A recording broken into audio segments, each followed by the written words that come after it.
La Gemara le ramène comme ça, que Ménaché, le fils de Chizkiyahu Améler, c'était un roi d'Israël, imaginez-vous.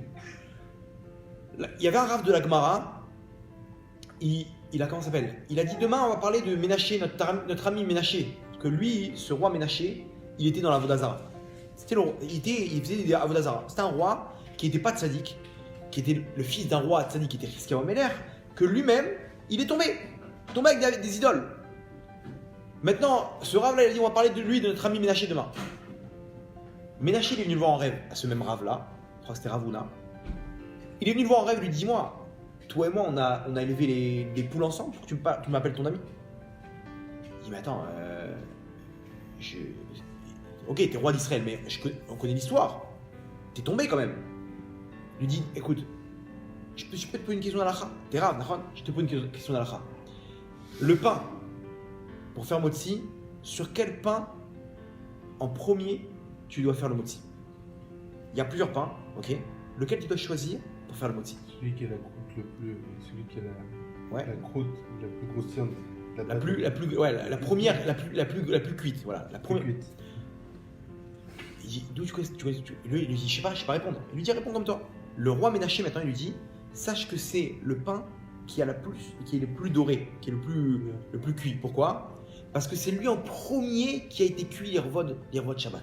C'est lui le premier, cette partie-là, qui a loué Hachem, entre guillemets. Donc c'est sur elle que tu dois faire le motzi. Il dit, tu savais pas répondre à ça? Quand tu vois pas Hachem comme moi je le vois? Et Ravuna, il voit ça, il dit, attends, mais t'as un gars, t'as un amour pour Hachem terrible. Si t'arrives à voir Hachem dans le pain maintenant, que quand tu choisis, tu dis, qu'est-ce qu'Hachem lui ferait plus plaisir maintenant?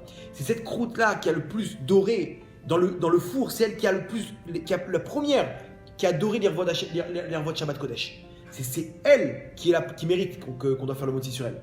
C'est-à-dire que tu vois Hachem dans tous les détails. T'as un amour pour Hachem plus grand que moi. Parce que moi, j'ai pas réussi à répondre à la question. Comment t'es tombé? Il lui pose la question. Comment t'as réussi à tomber? Réponse du roi Ménaché. Il lui dit, sache que si t'avais été à mon époque, t'aurais levé ta soutane, ta DJ là-bas, pour courir plus vite pour faire la Vodazara. Tu sais pas quel Yetzerara la Vodazara c'était à l'époque. Comme ça, il lui répond. Malgré que nous, on aimait Hachem. On aime Hachem. Tu vois, il a prouvé que là, je vois Hachem encore plus que toi. Malgré tout, je suis tombé. Pourquoi? Parce que c'était dur. Le Yetzerara était fort. Toi, si t'avais été à mon époque, mais t'aurais fait Avodazara, c'est sûr. Mais pire que moi, t'aurais levé ta DJ là-bas pour courir plus vite. Parce que ça dérange pour courir. Imagine-toi ce qu'il lui dit. Le lendemain, le Ravuna lui a dit, il est en cours, il a dit, Rabotai, maintenant on va parler de Méler Israël Ménaché. Le roi d'Israël Ménaché. Pas notre ami Ménaché comme il a dit la veille. Pourquoi? Parce qu'il a compris que si c'était un gadol qui est tombé, celui de Sahara là, si je l'avais eu moi, mais j'aurais fait beaucoup plus que lui.